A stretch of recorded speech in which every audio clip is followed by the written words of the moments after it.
So first classification जो है fruit का वो बेस्ड है क्लाइमेट अडॉप्टेबिलिटी के बेसिस पे। ठीक है, किस किस तरह के क्लाइमेट में अडॉप्टेबिलिटी होती है, कौन कौन से फ्रूट जो होते हैं किस क्लाइमेट में अडॉप्टेबल होते हैं, उस बेसिस पे फ्रूट्स को क्लाइमेट के बेसिस पे डिवाइडेशन किया गया है।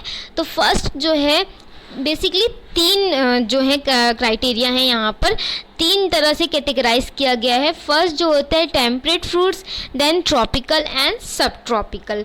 ठीक है, टेम्परेट जो होते हैं इसके बारे में हम देख लेते हैं कि ये क्या होता है। जो टेम्परेट फ्रूट्स को किस बेसिस पे उनको टेम्परेट फ्रूट में रखा गया है, ऐसे कौन से कैरेक्टरिस्टिक है उस क्लाइमेट में जिसमें वो क्रॉप जो है या वो जो फ्रूट क्रॉप है वो अडेप्टेबल हो जा रहा है उस क्लाइमेट के लिए, ऐसा किस तरह का वहाँ पे एनवायरनमेंट होता है। तो टेम्परेट फ्रूट जो रहते हैं, temperate fruits plants are existing in their climate requirement. ठीक है, they are existing in their climate requirement, they are grown only in a place where winter is distinctly cold. मतलब वहाँ पर जो ठंडी वाला सीजन रहता है, ठंड सीजन जो रहती है विंटर सीजन, वो बहुत ठंडी कोल्ड रहती है। They require as exposure of specific chilling temperature. इनको चिलिंग जो आवर्स हैं बोलते हैं ना, वो उस चिलिंग आवर्स की रिक्वायरमेंट होती है। ठीक, जो आगे हम स्टडीज़ करेंगे कि ये क्या किस तरह का होता है, कौन से क्रॉप को कितना कितना चिलिंग आवर्स की रिक्वायरमेंट होती है।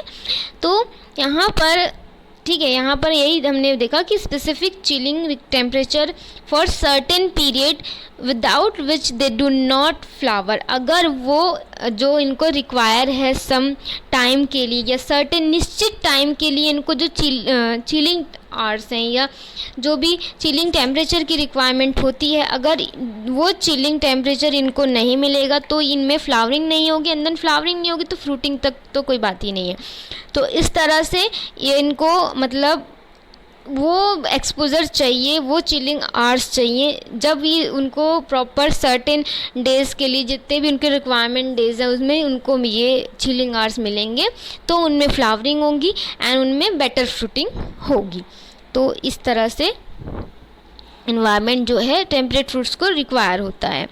This fruit plants are generally deciduous. ये जो होते हैं इनका नेचर जो होता है डेसिडियस होता है एंड स्टैंड फ्रॉस्ट। ठीक है, तो इसके एग्जाम्पल जो है मतलब ये जो फ्रॉस्ट कंडीशन है उसमें भी स्टैंड रहते हैं। तो यहाँ पर एग्जाम्पल है एप्पल, आलमंड, पीच, ठीक है, पियर, प्लम, स्ट्रॉबेरी है, एप्रिकॉट है, persimmon, cherimoya, pecan nut, walnut, hazelnut, cherry, pistachio nut and kiwi fruits. They are the example of temperate fruit. और आपको मस्ट इतने फ्रूट्स तो याद ही रहने चाहिए, इसके अलावा भी हैं बट ये तो कॉमन है कि एप्पल है, आलमंड है, peach, pear, plum, strawberry, apricot, persimmon, cherimoya, pecan nut, walnut, hazelnut, cherry and इसके अलावा pistachio nut and kiwi fruits, ये आपको मस्ट याद करने हैं। देन होता है ट्रॉपिकल फ्रूट्स। ट्रॉपिकल को किस तरह से डिवाइडेशन किया गया है, ट्रॉपिकल फ्रूट्स जो रहते हैं ये एवरग्रीन रहते हैं। इससे पहले हमने डेसिडियस देखा है जो कि टेम्परेट रीजन के फ्रूट्स होते हैं, फ्रूट क्रॉप होते हैं। यहाँ पर जो हैं जो प्लांट्स रहते हैं ट्रॉपिकल में वो एवरग्रीन रहते हैं, सदा हरे भरे रह सकते हैं, इस तरह से हम बोल सकते हैं। And extremely sensitive to cold. इससे पहले हमने जो देखा टेम्परेट रीजन में उनको कोल्ड की रिक्वायरमेंट होती है, उसके अलावा अगर कोल्ड नहीं मिलेगा तो फ्लावरिंग नहीं कर पाएंगे। बट यहाँ पर ये जो ट्रॉपिकल रीजन के प्लांट्स हैं ये सेंसिटिव होते हैं कोल्ड के लिए। अगर कोल्ड ज़्यादा हुआ तो इनमें फ्लावरिंग नहीं होगी, जस्ट अपोजिट हो जाएगा। The plants are generally grown in a climate condition prevailing in the region between the Tropic of Cancer 230-27 and latitude and the Tropic of Capricorn 230-27 as latitude। तो यहाँ पर बताया गया है कि किस रीजन से मतलब कितने से कितने के बीच जो रहता है ट्रॉपिकल रीजन आते हैं, तो आप इसको याद कर सकते हैं। They do well under larger fluctuation of the diurnal temperature, light and dark period, they require a moist warm climate. यहाँ पर ट्रॉपिकल फ्रूट्स को मॉइस्ट वार्म क्लाइमेट की रिक्वायरमेंट होती है। एंड यहाँ पर क्या होता है, लेजर फ्लक्चुएशन होता है डायurnal जो टेम्परेचर है, लाइट एंड डार्क पीरियड्स का। एंड बट क्या होता है कि they are capable of withstanding dry weather in some cases. यहाँ मतलब इनको रिक्वायरमेंट तो होती है मॉइस्ट वार्म क्लाइमेट्स की, बट ये कभी कभी ड्राई वेदर्स में भी क्या विथस्टैंड कर लेते हैं। एग्जाम्पल है मैंगो, बनाना, पपाया, सपोटा एसेट्रा। ठीक, तो मैंगो, बनाना, पपाया, सपोटा आपको ये याद रखना ही है। नाउ थर्ड है सब ट्रॉपिकल फ्रूट क्रॉप। सब ट्रॉपिकल फ्रूट क्रॉप में क्या होता है, the crop grown under a climatic condition between the temperate and the tropical. दोनों के बीच का जो कंडीशन है, ये कंडीशन होती है सब ट्रॉपिकल फ्रूट्स के लिए। तो इनमें क्या होता है, या तो ये डेसिडियस हो सकते हैं या फिर ये एवरग्रीन भी होते हैं, but usually able to withstand a lower temperature but not the frost. ये जो है, इससे पहले ट्रॉपिकल वाले जो फ्रूट्स क्रॉप थे या फ्रूट प्लांट थे, वो ठंडे कंडीशन में या कोल्ड में विथस्टैंड नहीं कर सकते, बट ये ठंडा अगर मौसम है तो विथस्टैंड कर सकते हैं, बट मतलब फ्रॉस्ट कंडीशन में नहीं कर सकते। और टेम्परेट फ्रूट जो है वो कोल्ड एंड फ्रॉस्ट सभी कंडीशन में विथस्टैंड कर सकते हैं। ठीक है, तो ये चीज़ें यहाँ पर, तो आई थिंक ये आपको क्लियर। Are also quite adoptive to fluctuations of light and dark period. जैसा कि हमने देखा था, ट्रॉपिकल रीजन के जो फ्रूट प्लांट्स होते हैं वो अडॉप्ट कर लेते हैं, ठीक है, फ्लक्चुएशंस जो होते हैं लाइट एंड डार्क पीरियड का। तो ये भी क्वाइट ज़रा सा ही बोल सकते हैं हम, अडॉप्ट करते हैं लाइट के जो फ्लक्चुएशन है, मतलब डार्क एंड लाइट पीरियड का ड्यूरिंग डे एंड नाइट में। सम सब tropical fruit plant require chilling, जैसा कि टेम्परेट रीजन को चाहिए था चिलिंग आवर्स। तो फ्लावर्स किसके लिए, फ्लावर बड डिफ्रेंशिएशन के लिए। एग्जाम्पल है यहाँ पर ग्रेप, सिट्रस, ठीक है, जितने भी नींबू वर्गीय जो है सिट्रस में आते हैं, and durian and jack fruit ETC। ठीक, तो ये सारी चीज़ें सब ट्रॉपिकल में आती है, ये फ्रूट्स है। तो आपको यहाँ पर फ्रूट्स के नाम मस्टली याद रखने हैं। तो ये सेकंड क्लासिफिकेशन जो हुआ है वो हुआ है on the basis of bearing habit. Fruits की जो बेयरिंग हैबिट्स रहती है उस बेसिस पे जो क्लासिफिकेशन है वो किस तरह से है उसको हम देखते हैं यहाँ पर। तो on the basis of bearing habit जो फ्रूट्स हैं they are classify into the 6 categories. ठीक है, इससे पहले जो था on the basis of climatic requirement जो है या क्लाइमेटिक कंडीशंस के according they are categorise 3 groups, or now on the basis of bearing habits trees are classified into the 6th category to facilitate cultural operation जैसे कि pruning, skiffing, heading back etc।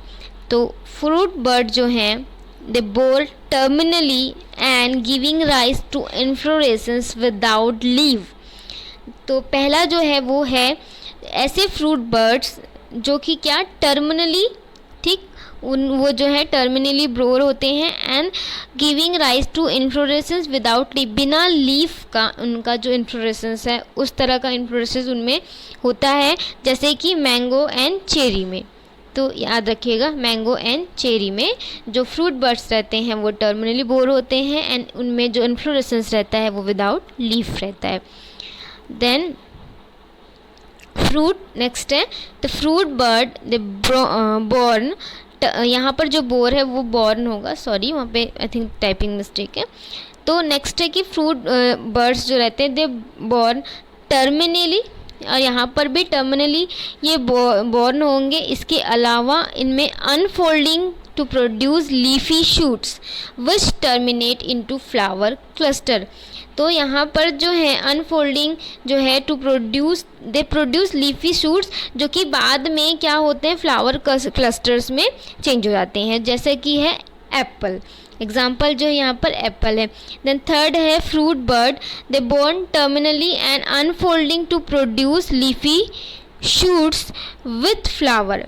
ठीक, यहाँ पर जो है इससे पहले टर्मिनेट होकर फ्लावर क्लस्टर बना रहे थे, यहाँ पर जो है अनफोल्डिंग लीफी शूट्स में प्रोड्यूस होंगे और साथ ही साथ उनमें फ्लावर होगा और फ्लावर क्लस्टर भी हो सकते हैं, जैसे कि गुआवा जो कि होता है किस तरह का हो रहा है, टर्मिनली बॉर्न होंगे, उसमें फ्लावर बर्ड्स जो रहेंगे, सॉरी फ्रूट बर्ड्स जो रहेंगे, एंड यहाँ पर जो लीफी सूट्स हैं वो फ्लावर या फ्लावर क्लस्टर के साथ होंगे।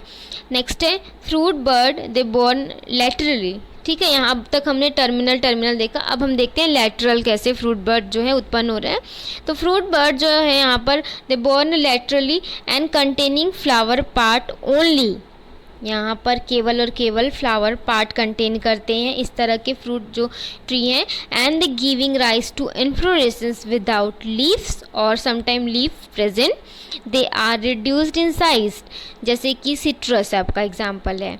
नाउ मतलब लेटरल होते हैं ना यहाँ पर फ्रूट बर्ड जो सिट्रस के, याद रखिएगा। Fruit bird born laterally and unfolding to produce leafy shoot terminally in flower cluster. This type of flowering is noticed in grape and cashew nut. तो यहाँ पर अंगूर एंड काजू में देखा गया है कि लेटरल बोर्न होते हैं फ्रूट बर्ड्स जो रहते हैं, एंड अनफोल्डिंग जो होती है उनसे क्या होते हैं, लीफी शूट प्रोड्यूस होंगे जो कि टर्मिनली क्या होंगे, उनमें फ्लावर क्लस्टर जो रहेंगे वो रहेंगे। तो इस तरह का ग्रेप्स एंड कैशियो में देखा गया है। Then fruit birds they born laterally and unfolding to produce the leafy shoot with the flower cluster in leafy axils पे, जैसे कि एग्जाम्पल है